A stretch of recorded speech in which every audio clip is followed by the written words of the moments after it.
বিন্দু বিন্দু পিঁপড়ের গতিতে এগিয়ে চলেছে একটা দল। ধুধু মরুভূমির বুকে শো শো শব্দে বয়ে চলেছে উত্তপ্ত বাতাস। এখানে রাতের ম্রিয়মান আলোকরশ্মিতেও টেম্পারেচার প্রায় 43 থেকে 44 ডিগ্রির কাছাকাছি। দিনের আলোয় যা 50 থেকে 55 ডিগ্রিতে গিয়ে পৌঁছয়। তাই শত কষ্ট হলেও এই মরুভূমির বুকে অভিযান করতে হলে এই মধ্যরাতেই করতে হবে, কারণ এই সময়ের মতো উপযোগী সময় আর পাওয়া যায় না। তাই অকান্ত নগরী কিংবা নারকীয় সভ্যতার সহস্র বছরের ইতিহাস উদ্ঘাটন করতে একদল মানুষ হাতে টর্চ লাইট নিয়ে বৃহৎ মরুভূমির বুকে ক্ষুদ্রাতি ক্ষুদ্র জোনাকির মতো আর্কিওলজিক্যাল সার্ভে করে চলেছে। এমন সময় হঠাৎ টিমের মধ্যে থেকে একজন বলে উঠল, দেখ ভাই দেখ, সামনে ওই বালির স্তূপের মধ্যে কি যেন একটা চকচক করছে। বিস্ময়ের প্রত্যুত্তরে আরো একজন উত্তর দিয়ে বলল, চল আরো একটু এগিয়ে গিয়ে দেখি। এই বলে তারা আরো বেশ খানিকটা এগিয়ে চলল সেই স্তূপাকৃত বালু রাশির দিকে, এবং সেখানে গিয়েই তারা দেখল একটা ছোট খিড়কির মতো দরজা সেই বালি স্তূপের দেওয়ালে চকচক করছে। দেখেই বোঝা যায় এ দরজা বহু প্রাচীন কোনো এক কাঠের উপর কারুকার্য করা দরজা। দলের মধ্যেই একজন তা দেখে চিৎকার করে বলে, এই তো পেয়ে গেছি, এতক্ষণে আমরা বোধহয় পেয়ে গেছি। কিন্তু তার এমন চিৎকার শুনে অন্ধকার মরুভূমির বুকে অনতি দূর থেকে কেউ যেন একজন বিভৎস সুরে বলে উঠল, আজ শয়তান জাগবে, আজ আমি শয়তান জাগাবো, উন্মুক্ত করে দেব নরকের দ্বার।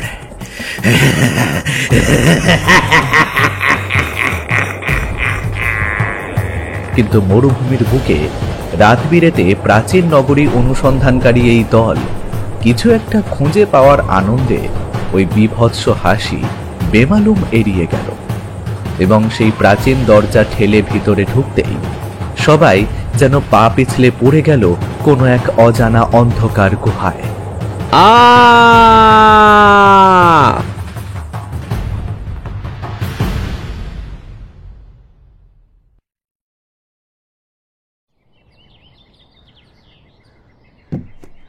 সুচরিতা একটু ব্যতিব্যস্ত হয়ে ক্যাম্পাসের কয়েকটা রুমে বিনোদকে খোঁজাখুঁজি করার পর লাইব্রেরিতে এসে ঢুকল।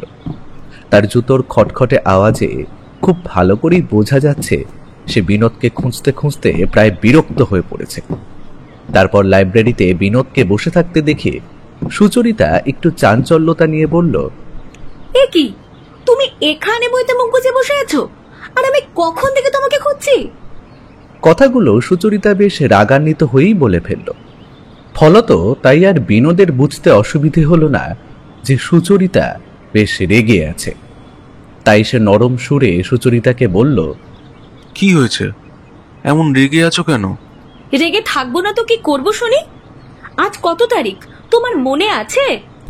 বিনোদ হঠাৎ করে তারিখ স্মরণ করতে গিয়ে মাথায় হাত বোলাতে বোলাতে বলল, আজ আজ কত তারিখ? এই রে, যা ভুলে গেছি। রাগ করো না প্লিজ, আসলে তুমি তো জানো আমি এই প্রজেক্টটা নিয়ে বেশ চিন্তিত আছি। লাইব্রেরিতে বই ঘাঁটছিলাম, ঘেঁটে বের করার চেষ্টা করছিলাম ওই পুরনো অনাবিষ্কৃত নগরী কোন দেশের মধ্যে থাকতে পারে। আজ জানুয়ারি মাসের 24 তারিখ। আজ আমাদের সম্পর্কের 4 বছরের বর্ষপূর্তি, আর তুমি এই প্রজেক্টের কাজের জন্য তা ভুলতে বসেছো। আর ঠিক 2 মাস পর আমার জন্মদিন, সেটাও কি তখন তুমি এই কাজের চাপে ভুলে যাবে? না সুচরিতা, এমনটা হবে না। তাছাড়া আমি ঠিক করেই রেখেছিলাম আজ ক্যাম্পাস থেকে বেরিয়ে তোমাকে নিয়ে গঙ্গার ধারে বেড়াতে যাব। সেখানে আমাদের ভালোবাসার বর্ষপূর্তি পালন করব। যদিও কাজের চাপে একটু ভুলে গিয়েছিলাম, সরি, আর রাগ করো না। এই কথাটার মধ্যে দিয়েই সুচরিতার সমস্ত রাগ অভিমান গলে জল হয়ে গেল।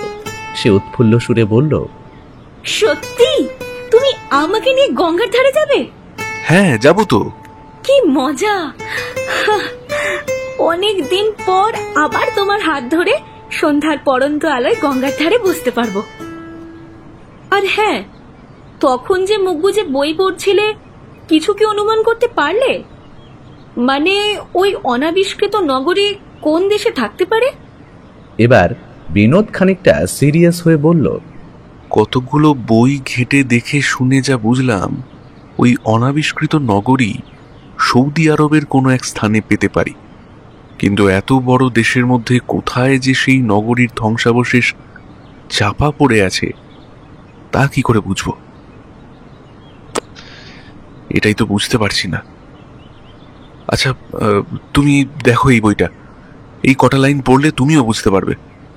কই দেখি দেখি কি লেখা আছে। এই বলে সুচরিতা বইটা হাতে নিয়ে সেই লাইনটা পড়তে শুরু করে। হরপ্পা মহেঞ্জোদারো সভ্যতার সম্পর্কে আমরা জানতে পারি ওই সভ্যতা আবিষ্কারের পর। আচ্ছা, যদি না দয়ারাম সাহানি ও রাখাল দাস বন্দ্যোপাধ্যায় এই সভ্যতার ধ্বংসাবশেষ আবিষ্কার করত, তাহলে এই সভ্যতা সম্পর্কে আমরা কিছুই জানতে পারতাম না। ঠিক এই রকম বহু সভ্যতা আজও অনাবিষ্কৃত হয়ে পড়ে আছে, যার সম্পর্কে আমাদের কোনো ধারণা নেই। তবে অনুমান করা যায় সৌদি আরবের বুকে এইরকম এক অকাল্ট নগরী বা শয়তানি সভ্যতা ছিল, যারা ছিল শয়তানের উপাসক। তবে এই সভ্যতা আজও অনাবিষ্কৃত। লেখাটা পড়ে সুচরিতা বিনোদের চোখের দিকে তাকালো। বিনোদও দেখল তার দিকে। হঠাৎ বিনোদ কিছু একটা রহস্যের জট মনে মনে খুলতে পেরে সুচরিতাকে বলল, একটা দারুণ লজিক আমার মাথায় এসেছে, শুনবে? লজিক? কি লজিক বলো দেখি।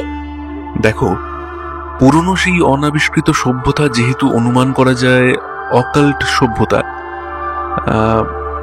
তাই এটাও তো হতে পারে তারা তাদের জীবনযাপন সাধারণের থেকে অনেকটা দূরে সরে এসে নির্জন মরুভূমিতে বালিয়াড়ির পাদদেশে স্থাপন করেছিল এবং শয়তানের শক্তি আরাধনার মধ্যে দিয়ে সেখানে থাকতে তাদের খুব একটা অসুবিধা হতো না।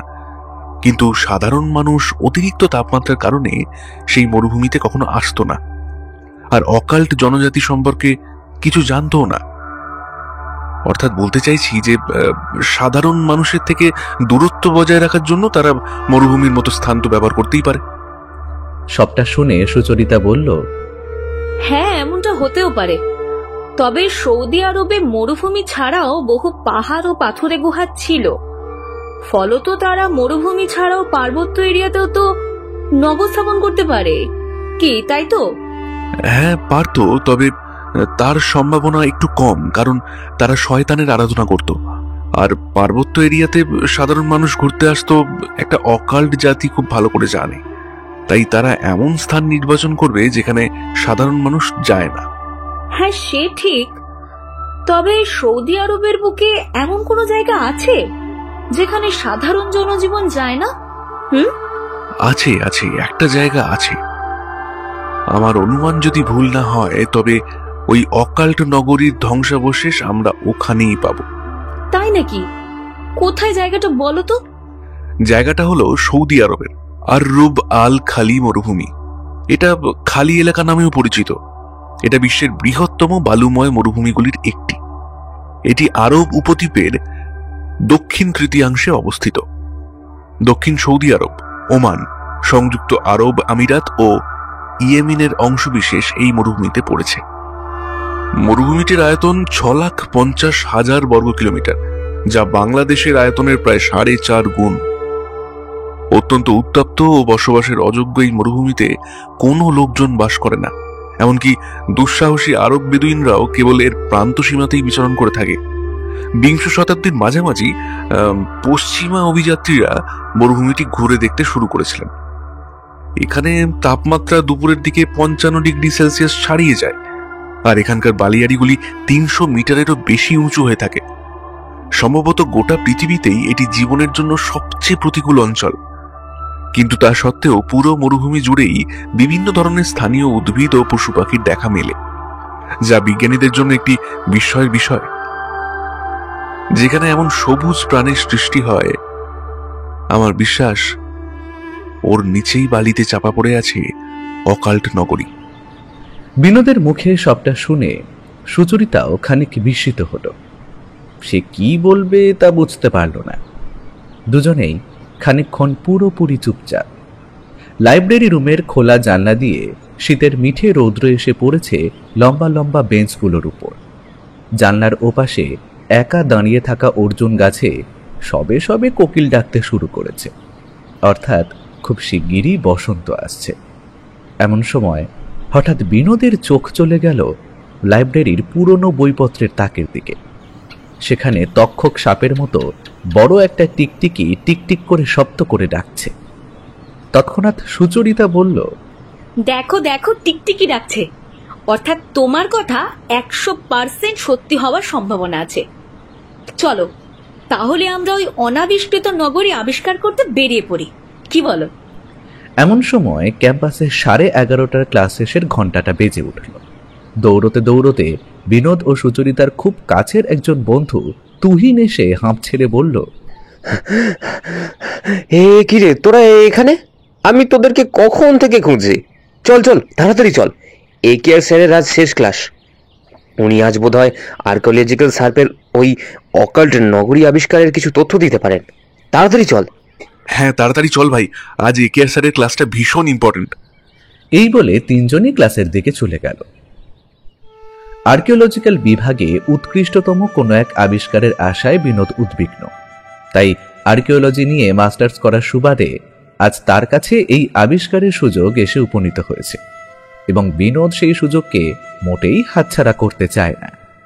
সে জানে যদি এবারের এই প্রজেক্টেও সাফল্য পায় তবে ওর নাম সারা দেশে খ্যাতির শীর্ষে উপনীত হবে। তখন বিনোদ হয়ে যাবে একজন নাম করা আর্কিওলজিস্ট। তবে বসে থাকলে তো আর স্বপ্ন পূরণ হয় না। তাই সে যতক্ষণ সময় পায় ওই অকাল্ট নগরীর ধ্বংসাবশেষ খুঁজে পাওয়ার সম্ভাব্য স্থান বইপত্র ঘেঁটে ভূগোলকে চিহ্নিত করে রাখে। প্রতিদিন তার অনুমান পরিবর্তন হয়। কখনো সে মনে করে অকাল্ট নগরীর ধ্বংসাবশেষ পাকিস্তানে পাওয়া যাবে, কখনো ভাবে উজবেকিস্তান, আবার কখনো ভাবে কাজাকিস্তান, নতুবা ইরাকের কোনো এক অঞ্চলে পাওয়া যাবে। কিন্তু আজ লাইব্রেরির বিভিন্ন বইপত্র দেখে বিনোদ একটা নতুন দেশ, নতুন সন্ধানের কথা জানতে পেরেছে, সৌদি আরব। বিনোদের ধারণা হয়েছে যদি অকাল্ট নগরী থেকেই থাকে তবে তা ওই সৌদি আরব কান্ট্রিতেই আছে। এদিকে এতক্ষণে প্রফেসর AKR স্যার লেকচার দিতে শুরু করেছেন। My dear students, this is my last class. আর এই 4 মাস ধরে তোমাদেরকে যে অকাল্ট নগরীর কথা আনুমানিকভাবে আমি পড়িয়ে এসেছি, এবার সেই অনাবিষ্কৃত নগরী আবিষ্কারের পালা। কি তোমরা প্রস্তুত তো? ইয়েস স্যার, আমরা সবাই প্রস্তুত। আচ্ছা বেশ, তবে তোমরা মোট 20 জন স্টুডেন্টস 4টে দলে বিভক্ত হয়ে যাবে। কোন কোন টিম কোন কোন কান্ট্রি চুজ করছো তা আমাকে জানাবে। আমি সেভাবেই তোমাদেরকে পাসপোর্ট বানিয়ে দেব। তবে কোন কান্ট্রিতে যাবে সেটা তার পড়াশোনা ও অনুমানের উপর নির্ভর করছে, কারণ কোন কান্ট্রিতে ওই নগরীর ধ্বংসাবশেষ মিলবে তা সঠিকভাবে আমরা কেউই জানি না। তাই so very mindset to choose this country. এসব কথা বলে ক্লাস শেষ করেই প্রফেসর AKR রুম থেকে বেরিয়ে গেলেন। এরাও 5 জন 1:30টায় ক্লাস শেষ করে কথাবার্তা বলতে বলতে ক্যাম্পাসের ক্যান্টিনে এসে খেতে বসেছে। খেতে খেতে 5 জনের মধ্যে চলছে আলোচনা পর্ব। বিনোদ, সুচরিতা, তুহিন, এদের টিমে যুক্ত হয়েছে আরো 2 জন সহপাঠী, বিথিকা ও রাহুল। বিনোদ ও সুচরিতার মতো বিথিকা ও রাহুল একে অপরকে ভালোবাসে। কবে থেকে তাদের প্রেম তা জানি না, তবে এটুকু দেখেই বোঝা যায় যে তারা একে অপরকে মন থেকে পেতে চায়। তাদের একে অপরের চোখে দুজন দুজনার প্রতি অগাধ বিশ্বাস ও শ্রদ্ধা। বিথিকা খুব লাজুক, নম্র স্বভাবের মেয়ে। সে নরম সুরে বলল, আজ থেকে তাহলে আমরা দুজনও তোদের টিমে যুক্ত হলাম। আর হ্যাঁ, তোরা কোন দেশ নির্বাচন করলি? বিনোদ বলল, আমি সব ঠিক করে ফেলেছি। নিজে হাতে একটা মানচিত্র, ওই পথ নকশা টাইপের একটা বানিয়েছি। তোরা চিন্তা করিস না, তোদেরকে সব বলবো, সবটা জানাবো। আজ রাতেই একটা হোয়াটসঅ্যাপ গ্রুপ ক্রিয়েট করে সেখানে আমরা 5 জন এসব বিষয়ে আলোচনা করে নেব। এখানে আলোচনা সম্ভব নয়, কারণ আদার্স কেউ শুনে ফেললে সমস্যা আছে, বুঝলি? তাই এসব কথা এখানে আলোচনা না করাই ভালো। বিনোদের মুখে সবটা শুনে রাহুল বলল, হ্যাঁ ভাই, ঠিকই বলেছিস। এসব কথা এরকম ওপেন ফোরামে আলোচনার বিষয় নয়। তাছাড়া ওই অকাল্ট নগরের ধ্বংসাবশেষ যদি আমরা খুঁজে পাই তবে তা এক বিস্ময়কর আবিষ্কারের তালিকাভুক্ত হবে। তাই এত সহজেই এসব আলোচনা আদার্স লোকজনকে শুনতে দেওয়া যাবে না। এইভাবে কথাবার্তার মধ্য দিয়ে তাদের 5 জনের খাওয়া দাওয়ার পর্ব প্রায় শেষ হয়ে এলো। ঘড়ির কাঁটা সরে গেল বেলার ঘরে। এতক্ষণে তুহিন বলল, চল, আমাদের তো খাওয়া শেষ হলো, এবার তবে আমরা কজন একটু গঙ্গার দিকটায় ঘুরে আসি। আচ্ছা বেশ, চল না যাই। আচ্ছা তোরা চল, আমার একটা দরকার আছে, সেটা মিটিয়ে আমি এক্ষুনি আসছি। শীতের পড়ন্ত বেলায় সূর্য যখন শহরের ইট কাঠ পাথরের উঁচু উঁচু ইমারতগুলোর পেছনে ঢাকা পড়ে গেছে, পথে ঘাটে আলো আঁধারি মুছে দিতে জ্বলে উঠেছে আর্টিফিশিয়াল চাঁদের ঝকঝকে আলো, সেই ঝাঁ চকচকে শহুরতাকে দূরে ঠেলে 4 জন বন্ধু এগিয়ে চলল গঙ্গা পাড়ের মুক্ত হাওয়ায়, মুক্ত বিহঙ্গের মতো নিজেদেরকে শ্রান্ত করতে। তখন গঙ্গা পাড়ের কালী মন্দিরে সন্ধ্যাকালীন আরতি শুরু হয়েছে। নদীর পাড়ের উঁচু কংক্রিটের বেদিতে দুজোড়া প্রেমিক প্রেমিকা পরস্পরের থেকে কিছুটা তফাতে বসে নিজেদের মনের কথা বলছে। সুচরিতা বিনোদকে বলল, আবার কতদিন পর তোমার হাত ধরে তোমার কাঁধে মাথা রেখে নদীর পাড়ে বসার সুযোগ হলো। ভালোবাসি তোমাকে, অনেক অনেক ভালোবাসি। হ্যাপি 4th অ্যানিভার্সারি মাই লাভ। শুধু 4 বছর নয়, আমরা যেন এইরকম ভাবে 4 যুগ পাশাপাশি থাকতে পারি। বিনোদ নরম সুরে সুচরিতার হাতটা শক্ত করে চেপে ধরে বলল, এ হাত যখন একবার ধরেছি, এ হাত আর ছাড়বো না। যুগ যুগান্তর তুমি তো শুধু আমার। Sucharita, love you. আজ প্রেমবার্ষিকীর এই 4th বছরে এই নাও, তোমাকে 4টে লাল গোলাপ দিলাম, আর নিজেকেও অর্পণ করলাম তোমার প্রেমের কাছে। আমাকে আগলে রেখো। হঠাৎ পেছন থেকে একটা সেলিব্রেশন সেল ফাটিয়ে তুহিন চিৎকার করে বলল, হ্যাপি লাভ অ্যানিভার্সারি বন্ধুদ্বয়। তুহিনের সাথে সাথে রাহুল ও বিথিকাও নিজেদের গল্প কথা ফেলে রেখে এই উদযাপনে সামিল হয়েছে। হ্যাপি লাভ অ্যানিভার্সারি বন্ধু, ভালো থাকিস দুজন। সুচরিতা হঠাৎ এমন সারপ্রাইজে খুশি হয়ে বলে উঠল, হ্যাঁ রে, তুই যে বলে তোর কি একটা দরকার আছে সেটা মিটিয়েই আসছিস। আচ্ছা আচ্ছা, তোর তার মানে এইসব দরকার ছিল। কেমন সারপ্রাইজ দিলাম বল? তবে সব আমার আর ওই বিনোদের প্ল্যান। নিয়ে নে, আর দেরি করিস না, কেকটা কাট দেখি দুজনে। তারপর সেদিন সন্ধ্যায় লাভ অ্যানিভার্সারি সেলিব্রেশন সেরে সবাই যে যার মতো বাড়ি ফিরে গিয়েছিল। সন্ধ্যায় বিনোদ পুরো টিমের সাথে হোয়াটসঅ্যাপ আলোচনা করে অভিযানের জন্য নির্বাচন করল সৌদি আরব এবং তা মেইল করল প্রফেসর AKR এর কাছে। এরপর কেটে গেছে প্রায় 1 পক্ষকাল। এখন তারা 5 জন শুধুমাত্র পাসপোর্টের অপেক্ষা করছে। পাসপোর্ট পেলেই তারা বেরিয়ে পড়বে এক অজানার সন্ধানে, যেখানে তাদের উদ্দেশ্য আবিষ্কার। কোন এক অনাবিষ্কৃত নগরী আবিষ্কৃত হওয়ার আশায় বসে আছে, যা বহু বছর আগের শয়তানি সভ্যতা। তার মধ্যে একদিন হঠাৎ বিনোদের মোবাইলে AKR স্যারের কল এলো। ফোন রিসিভ করতেই ফোনের ওপার থেকে স্যার বললেন, হ্যাঁ বিনোদ, কংগ্রাচুলেশনস, তুমি টিম নিয়ে রেডি হও, তোমাদের পাসপোর্ট রেডি হয়ে গেছে, যে কোনো মুহূর্তে হাতে পাবে, কেমন? এই কথা শোনার পর বিনোদ হোয়াটসঅ্যাপ গ্রুপে একটা ভয়েস মেসেজ সেন্ড করে, বন্ধুগণ, পাসপোর্ট পেয়ে গেছি, অভিযানে যাওয়ার জন্য তোমরা রেডি হও, পোশাক ও প্রয়োজনীয় জিনিসপত্র গুছিয়ে নাও। অতঃপর ফেব্রুয়ারি মাসের 22 তারিখে তারা বিমানে চেপে সৌদি আরব রওনা দিল।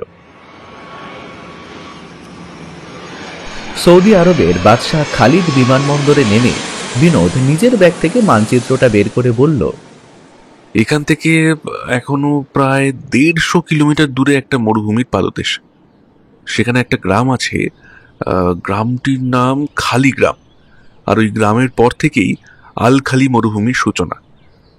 তারপর 6.5 লক্ষ বর্গ কিলোমিটার সেই মরুভূমির বিস্তৃতি। তাহলে আমাদের এখন কি করণীয়? এখন সময় হয়েছে বিকেল 3:30। তাই সন্ধ্যার আগে যে করে হোক ওই খালি গ্রামে আমাদের উপস্থিত হতেই হবে এবং ওখানেই কোনো একটা লোকের বাড়িতে থাকার ব্যবস্থা করতে হবে। শুনেছি গ্রামে এখন আর লোকজন তেমন থাকে না, প্রায় সব বাড়ি ঘরই ফাঁকা পড়ে আছে।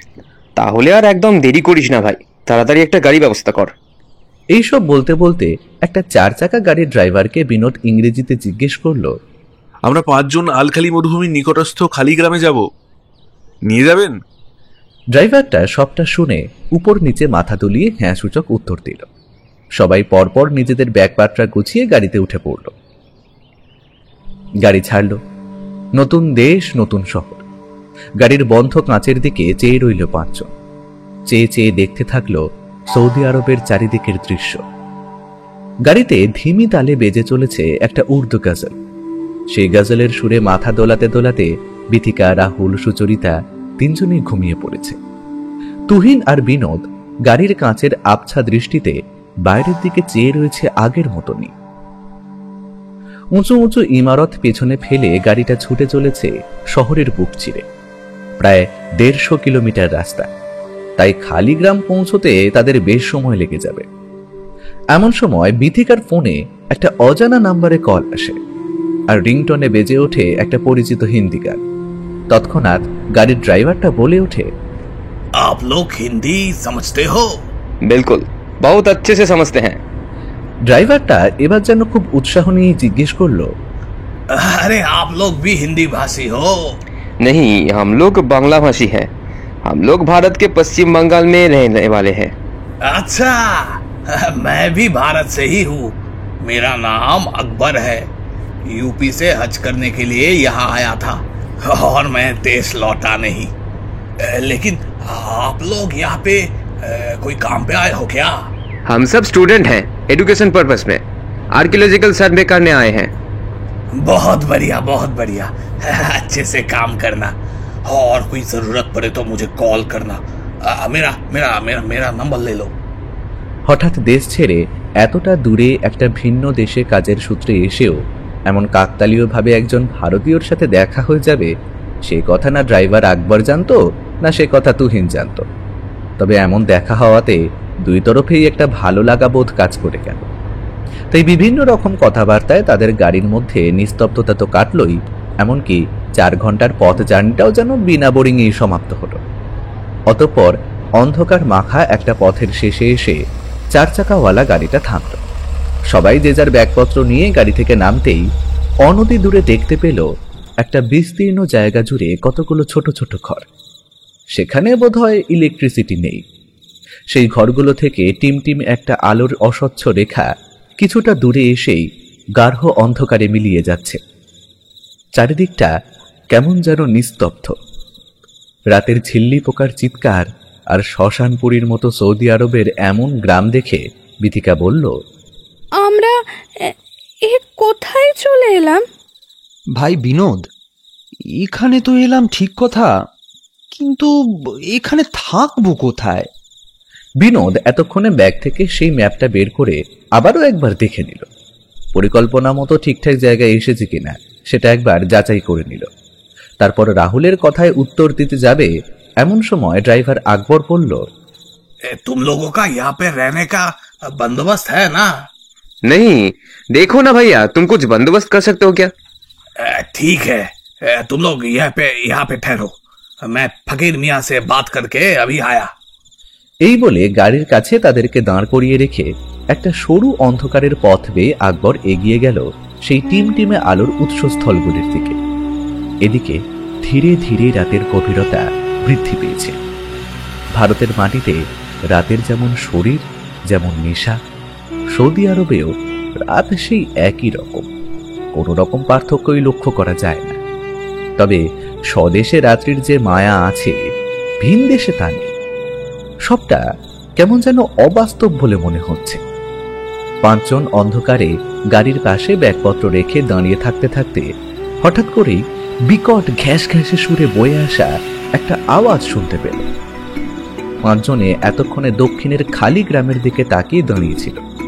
এতক্ষণে পূর্ব দিক থেকে এই অস্বাভাবিক একটা সুর তাদের কানে যেতে তারা কেমন যেন ভয় পেয়ে গেল। তৎক্ষণাৎ ব্যাগ থেকে একটা টর্চ বের করে এগিয়ে গেল সেই আওয়াজের দিক অনুসরণ করতে করতে। এতক্ষণে 5 জনে অনুভব করল তারা গাড়ি দাঁড়ানো লাল মুড়ো ইটের রাস্তা ছেড়ে এসে দাঁড়িয়েছে মরুভূমির বুকে। সেই বিখ্যাত আল খালি মরুভূমি। এই রাতের বেলাতেও এখানে টেম্পারেচার 42-43 ডিগ্রি।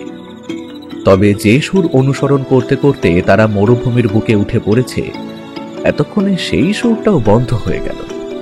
চারিদিকে দুচোখ ছুটিয়ে আঁধার দেখে বিনোদ বলল, এই আলখালি মরুভূমি, আজ রাতেই আর এখানে সার্ভে চালাবো না, তবে কাল সকাল থেকেই আমাদের কাজ শুরু করতে হবে। সে তো ঠিকই আছে, কাল তো কাজ না হয় শুরু করব, কিন্তু এখন যে সুরটা আমাদেরকে এখানে টেনে নিয়ে এলো, সেই সুরটা কোথায় মিলিয়ে গেল বলো তো? পুরোপুরি ধুঁধু ফাঁকা মরুভূমির বুকে বাতাসের শব্দ এমন কারোর ডাক মনে হয়। একটু আগের এই ঘটনাটা আমাদের মনের ভুল ছাড়া আর কিছুই হতে পারে না। হ্যাঁ তুহিন, তুই ঠিকই বলেছিস। তবে হ্যাঁ, সবাই কিন্তু চোখ কান খোলা রাখবি, একটু সতর্ক থাকবি, কারণ এখানে বিপদ হতে বেশি সময় লাগবে না। এতক্ষণে দূরে ছেড়ে আসা গাড়ির কাছ থেকে গাড়ির ড্রাইভার হেঁকে বলল, अरे कहाँ चले गए तुम लोग? इधर चले आओ, इधर चले आओ। यहाँ पे तुम लोगों का रहने का मैंने बंदोबस्त कर लिया है। हाँ भैया, थोड़ा ठहरो, हम आते हैं। 5 জন মরুভূমি থেকে বালি মারিয়ে এসে দাঁড়ালো গুঁড়ো ইটের সেই লাল রাস্তায়।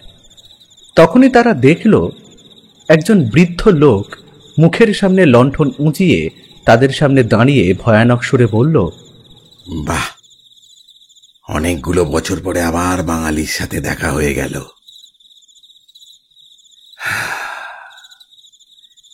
জীবনের সায়ন্যে এই মরুভূমির কোলে শেষ জীবনে এসে বাঙালির সঙ্গে দেখা হয়ে যাবে,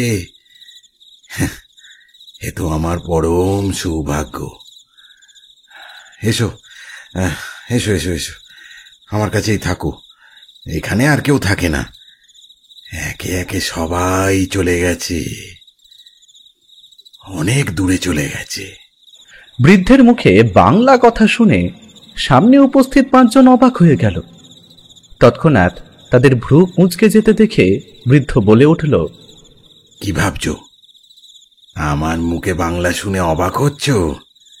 আরে না না না, অবাক হবার মতো কিচ্ছু নেই। আমি যে তোমাদের মতনই বাঙালি। আমার জন্ম 1945 সালে পূর্ব পাকিস্তানে, অর্থাৎ বাংলাদেশে। 71-এর স্বাধীনতা যুদ্ধের সময় আমরা সপরিবারে এখানে পালিয়ে এসেছিলাম। এখানে এসে আমি উর্দু ভাষা শিখেছি, আরবি শিখেছি, তবে মাতৃভাষাটা ভুলতে পারিনি। বহুদিন পরে আবার এই বাংলা ভাষায় বলার সুযোগ পেলাম। চলো চলো চলো, আর বাইরে দাঁড়িয়ে থেকো না, এই জায়গাটা একদম ভালো নয়, এখানে শয়তানের উপদ্রব হতে পারে। বৃদ্ধের মুখে কথাগুলো শুনতে শুনতে 5 জনের শরীরের রোম খাড়া হয়ে উঠল। বিনোদ বলল, শয়তান? শয়তান মানে? চলো চলো চলো, ঘরে চলো, সব কথা বলবো।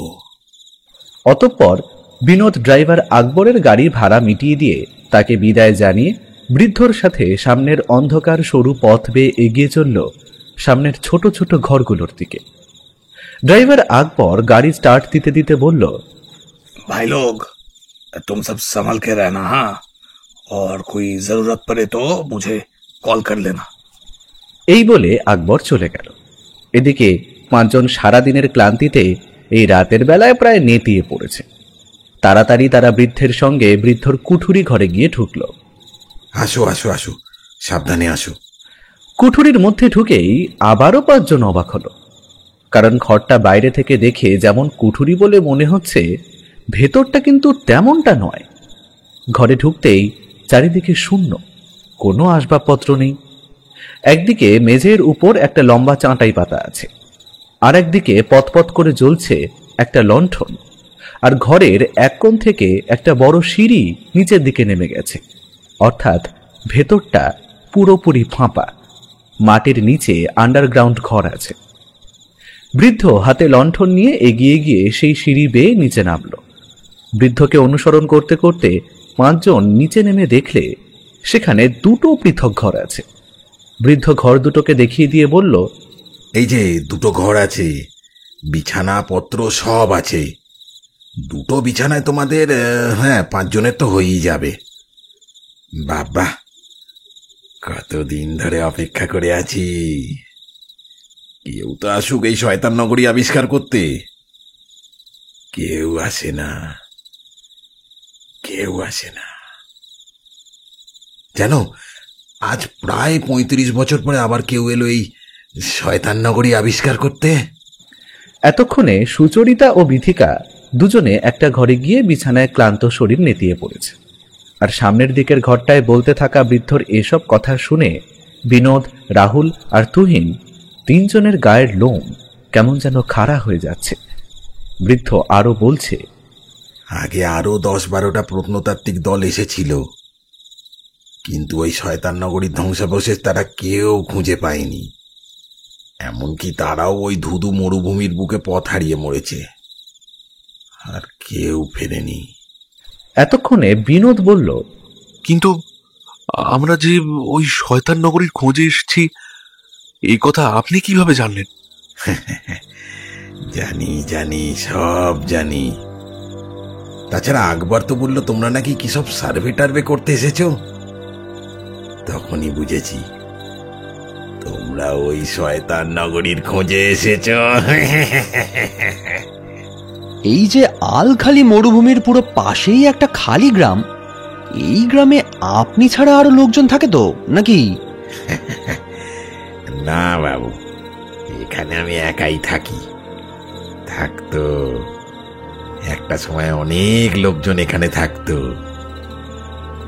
কিন্তু এখানে আশেপাশেই বোধহয় কোনো শয়তানের বসবাস আছে, তাই বোধহয় এখানে এখনো অবধি কেউ টিকতে পারেনি। একে একে সবাই মরেছে।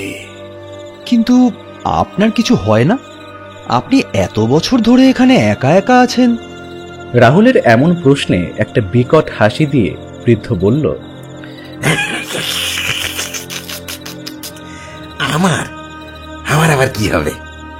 না না, আমার কিচ্ছু হবে না, আমার কিচ্ছু হবে না, কিচ্ছু হবে না, আমার কিচ্ছু না। আমার কিছু হবে না, আমার কিছু হবে না, এসব বলতে বলতে বৃদ্ধ সেই ঘর ছেড়ে বেরিয়ে এলো। তারপর অন্ধকারের মধ্যে কোথাও যেন মিলিয়ে গেল। এদিকে 5 জন নিজেদের সঙ্গে করে আনা শুকনো খাবার দাবার খেয়ে রাতে ঘুমিয়ে পড়ল। একটা ঘরে 2 জন মেয়ে এবং আরো একটা ঘরে 3 জন ছেলে শুয়েছে। প্রতিটি ঘরে একটা করে চিমনি জ্বলছে। চিমনির এক বিন্দু আলোয় সারা ঘর কেমন যেন আলো আঁধারের নেশাচ্ছন্ন অবস্থায় ঘুমিয়ে রয়েছে। চারিদিক নিস্তব্ধ, বোধহয় সবাই ঘুমিয়ে পড়েছে। কিন্তু বিনোদ 2 চোখের পাতা এক করেও এখনো সে ঘুমাতে পারেনি। সে ভাবছে বৃদ্ধের বলা প্রতিটা কথা। বৃদ্ধটাই বা কে? সে কেন আজও এখানে পড়ে আছে এই মৃত্যুপুরীতে? তবে কি সত্যি এখানেই পাওয়া যাবে সেই অকাল্ট নগরী? এসব চিন্তা ভাবনা করতে করতে সবেমাত্র বিনোদের 2 চোখ জুড়ে ঘুম আসতে যাবে, এমন সময় বাইরে সেই বৃদ্ধর প্রবল এক চিৎকার বিনোদের কানে এলো। বৃদ্ধ বলছে, আর কতদিন, আর কতদিন এইভাবে আমাকে তিলে তিলে আশ্বাস মনে বিদ্ধ করবে? দাও না, একবার পাইয়ে দাও ওই পথ। আমার বয়স যে শেষ হয়ে এলো, আমাকে যে তার আগেই ওই পথের সন্ধান পেতে হবে, নইলে যে আমার সমস্ত সাধনা ব্যর্থ। আর কতদিন, আর কতদিন তোমার সাধনা করলে তবে ওই পথ আমাকে দেখাবে? বলো শয়তান, বলো। বৃদ্ধর কথাগুলো বিনোদের কানে কাঁটার মতন বিচ্ছিল। বিনোদ বিছানা ছেড়ে নিচে নেমে সবে সিঁড়ি দিয়ে ওপরে উঠে বাইরের দিকে যাওয়ার জন্য উদ্যত হবে, তৎক্ষণাৎ সেই বৃদ্ধের কথাবার্তা হঠাৎ বন্ধ হয়ে গেল। বিনোদ আর বাইরে না গিয়ে আবার বিছানায় এসে শুয়ে পড়ে। বিন্দু বিন্দু পিঁপড়ের গতিতে এগিয়ে চলেছে একটা দল। ধুধু মরুভূমির বুকে শো শো শব্দে বয়ে চলেছে উত্তপ্ত বাতাস। এখানে রাতের ম্রিয়মান আলোক রশ্মিতেও টেম্পারেচার প্রায় 43 থেকে 44 ডিগ্রির কাছাকাছি।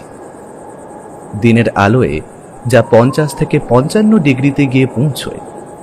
তাই শত কষ্ট হলেও এই মরুভূমির বুকে অভিযান করতে হলে এই মধ্যরাতেই করতে হবে, কারণ এই সময়ের মতো উপযোগী সময় আর পাওয়া যায় না। তাই অকান্ত নগরী কিংবা নারকীয় সভ্যতার সহস্র বছরের ইতিহাস উদ্ঘাটন করতে একদল মানুষ হাতে টর্চ লাইট নিয়ে বৃহৎ মরুভূমির বুকে ক্ষুদ্রাতি ক্ষুদ্র জোনাকির মতো আর্কিওলজিক্যাল সার্ভে করে চলেছে। এমন সময় হঠাৎ টিমের মধ্যে থেকে একজন বলে উঠল, দেখ ভাই দেখ, সামনে ওই বালির স্তূপের মধ্যে কি যেন একটা চকচক করছে। বিস্ময়ের প্রত্যুত্তরে আরো একজন উত্তর দিয়ে বলল, চল আরো একটু এগিয়ে গিয়ে দেখি। এই বলে তারা আরো বেশ খানিকটা এগিয়ে চলল সেই স্তূপাকৃত বালু রাশির দিকে, এবং সেখানে গিয়েই তারা দেখল একটা ছোট খিড়কির মতো দরজা সেই বালি স্তূপের দেওয়ালে চকচক করছে। দেখেই বোঝা যায় এ দরজা বহু প্রাচীন কোনো এক কাঠের উপর কারুকার্য করা দরজা। দলের মধ্যেই একজন তা দেখে চিৎকার করে বলে, এই তো পেয়ে গেছি, এতক্ষণে আমরা বোধহয় পেয়ে গেছি। কিন্তু তার এমন চিৎকার শুনে অন্ধকার মরুভূমির বুকে অনতি দূর থেকে কেউ যেন একজন বিভৎস সুরে বলে উঠল, আজ শয়তান জাগবে, আজ আমি শয়তান জাগাবো, মুক্ত করে দেব নরকের দ্বার।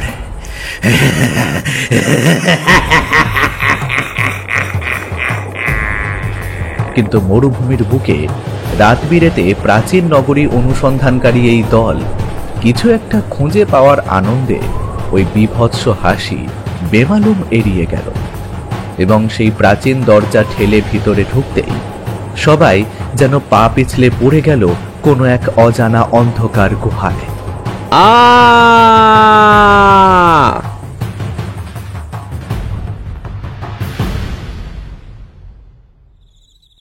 সঙ্গে সঙ্গে বিনোদ চিৎকার করে উঠল। তুহিন হঠাৎ ঘুম থেকে উঠে বলল, কি রে তোর হঠাৎ কি হলো? রাত বিরতে ঘুমোতে ঘুমোতে এমন চেঁচিয়ে উঠলি কেন?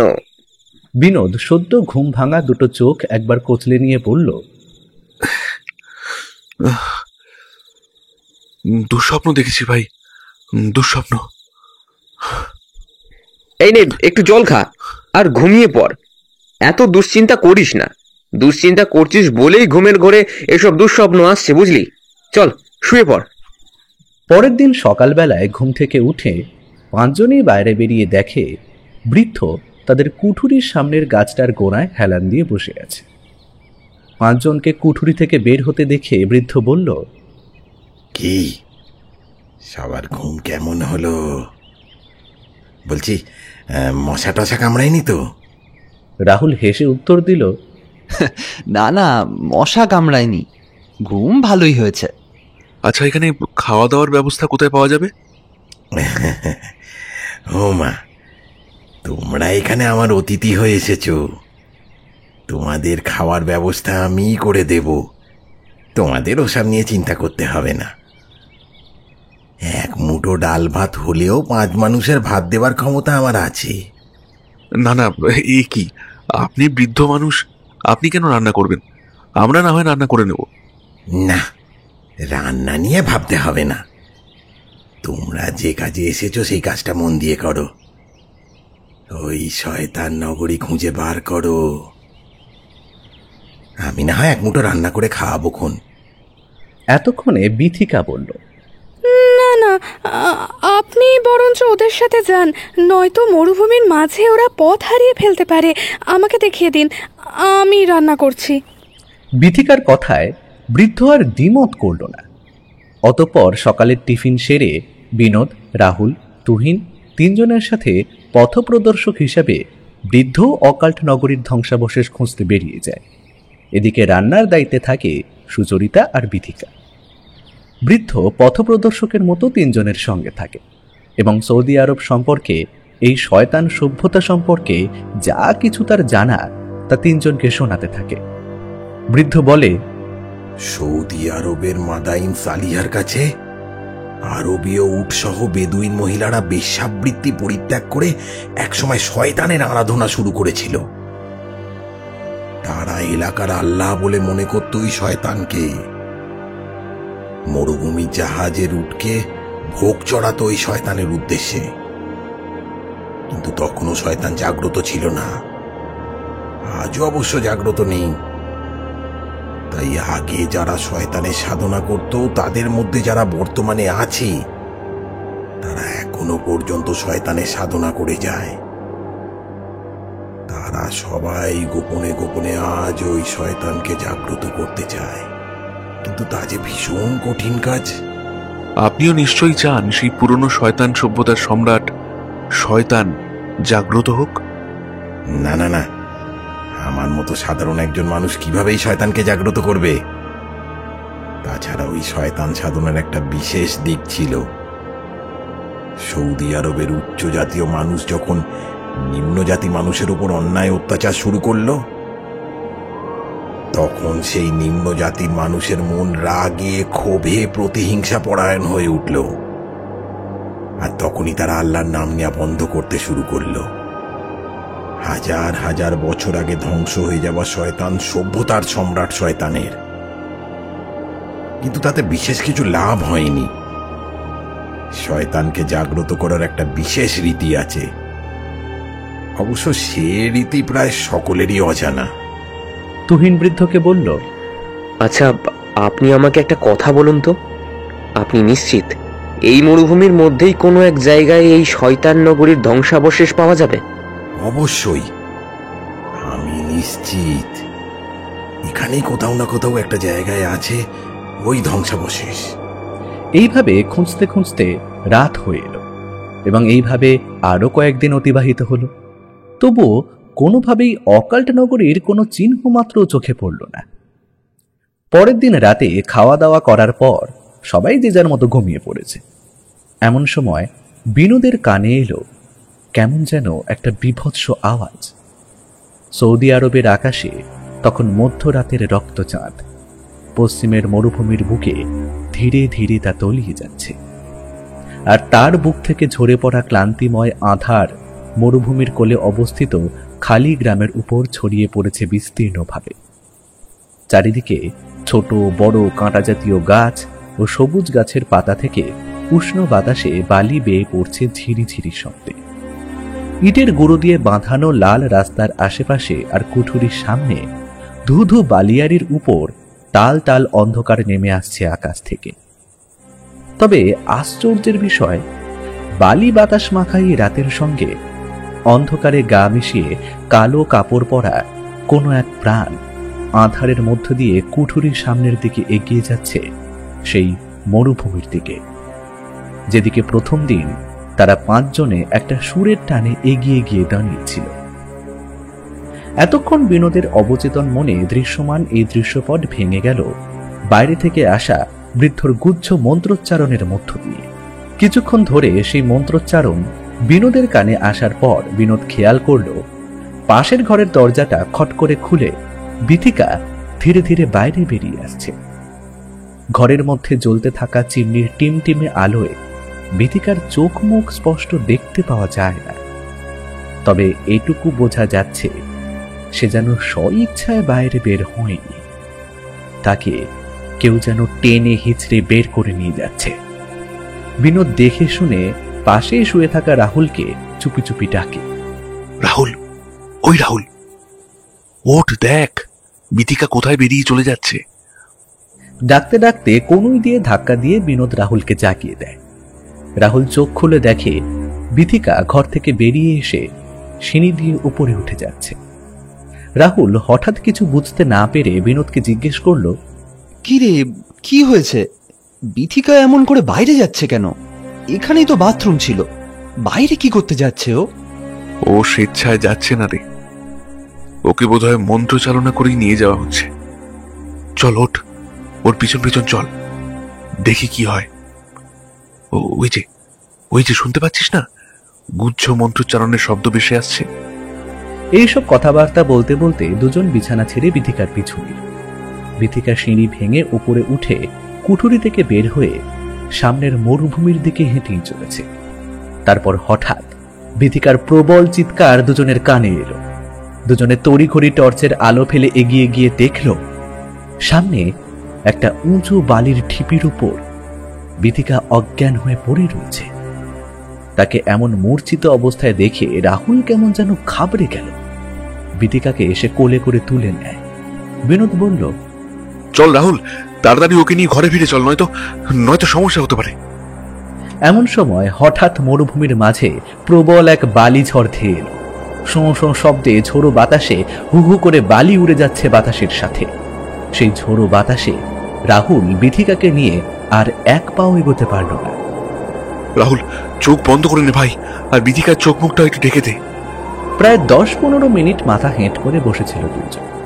তারপর বালির ঝড় থামলেই রাহুল বিথিকাকে কোলে পাথালি করে কুঠুরিতে নিয়ে এলো। কিন্তু সেই মরুভূমির মাঝে বিনোদ লক্ষ্য করল একটা নতুন জিনিস। সে দেখল বালি ঝড়ে বালি উড়ে সরতে সরতে খানিকটা জায়গা ফাঁকা হয়ে একটা সুড়ঙ্গ পথ বেরিয়েছে। হাতে টর্চ ছিল। সেই টর্চের আলো ফেলে সুড়ঙ্গের পথের বালি খানিকটা সরিয়ে দিয়ে বিনোদ সেই পথ দিয়ে ভেতরে প্রবেশ করল। ধীরে ধীরে সুড়ঙ্গ দিয়ে এগিয়ে গিয়ে বিনোদ প্রবল আনন্দে চিৎকার করে বলে উঠল, পেয়েছি, আমি অকাল্ট নগরী আবিষ্কার করতে পেরেছি। আনন্দে উৎফুল্ল হয়ে টর্চের আলো ফেলতে ফেলতে বিনোদ এগিয়ে গেল ভিতর রাজ্যের পুরো অন্তঃপুরে। সেখানে এক ধ্বংসপ্রাপ্ত রাজসভা এবং রাজ সিংহাসনে এখনো বসে আছে শয়তানের কঙ্কাল মূর্তি। যেন কোনো এক অভিশাপ বলে শয়তানকে কেউ এমন জীবন্ত কঙ্কাল বানিয়ে দিয়েছিল। হঠাৎ বিনোদের হাতের টর্চের আলো গিয়ে পড়ল কঙ্কালের হাতের দিকে, আর সেই হাতে ছিল একটা লাল রঙের চকচকে ব্লাডস্টোন। বিনোদ সেই ব্লাডস্টোনটা হাতে নিয়ে দেখছে।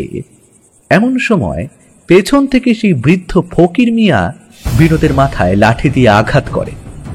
সেই ব্লাডস্টোনটা তার হাত থেকে ছিনিয়ে নিয়ে উল্লাসময় হাসি দিয়ে বলে ওঠে,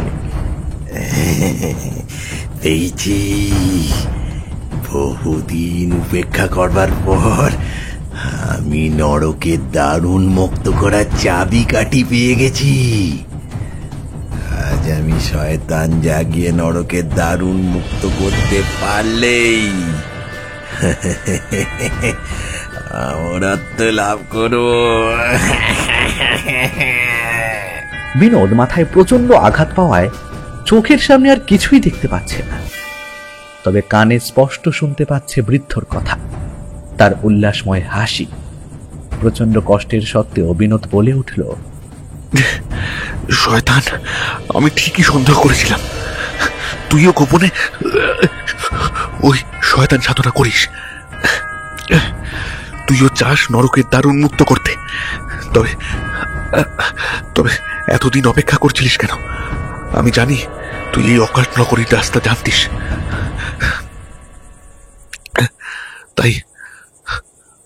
তাও কেন ঢুকিসনি? কেন হাতে নিসনি ওই ব্লাডস্টোন? কেন এতদিন অনাবিষ্কৃত রেখেছিল এই প্রাচীন সভ্যতার কথা?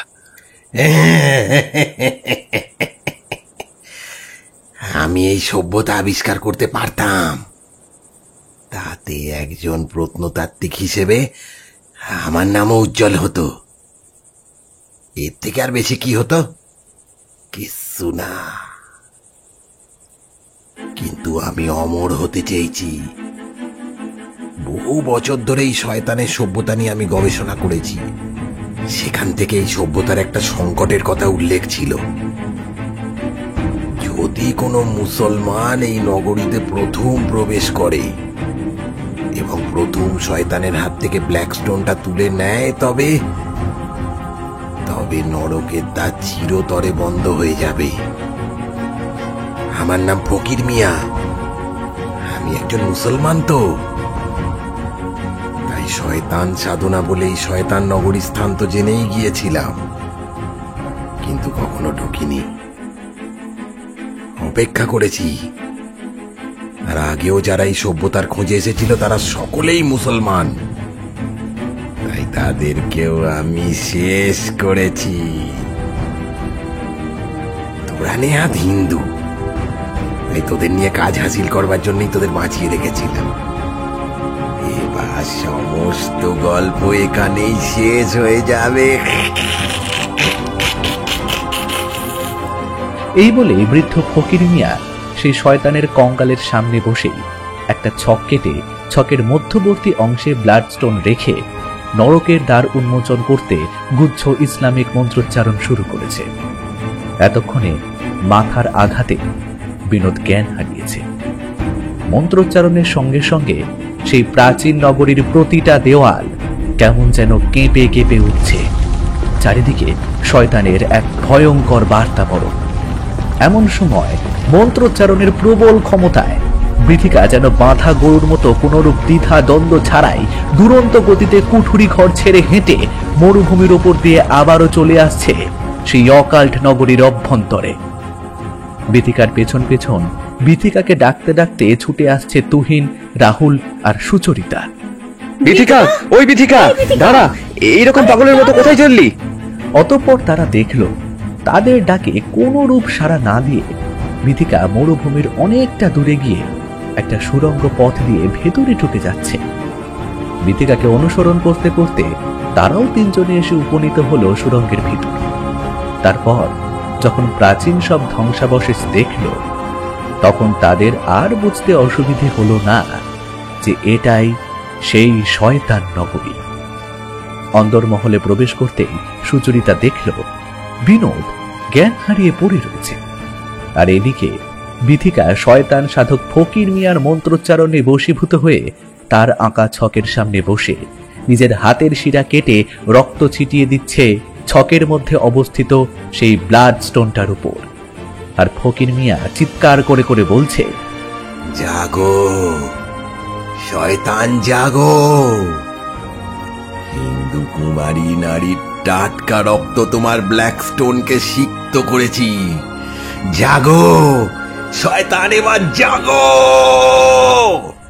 এমন সময় হঠাৎ নিজের প্রেমিকার সাথে এমন অন্যায় হতে দেখে রাহুল প্রাচীন নগরীর ভাঙা থামের আঘাতে পেছন থেকে ফকির মিয়ার মাথায় আঘাত করায় প্রবল চিৎকার করে ফকির মিয়া মেঝেতে লুটিয়ে পড়ল।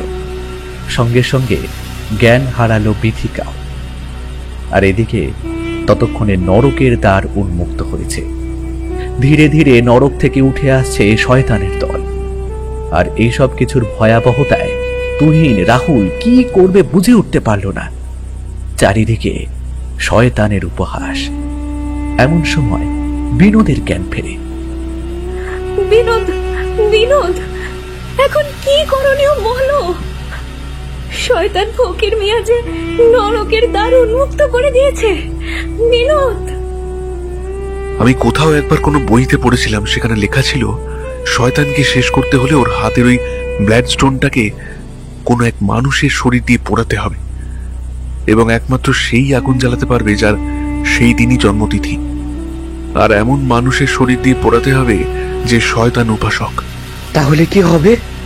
সুচরিতা, এক সেকেন্ড, আজ তো ইংরেজি 22 তারিখ, অর্থাৎ দিনের হিসাবে পরশুদিন তোমার জন্মদিন।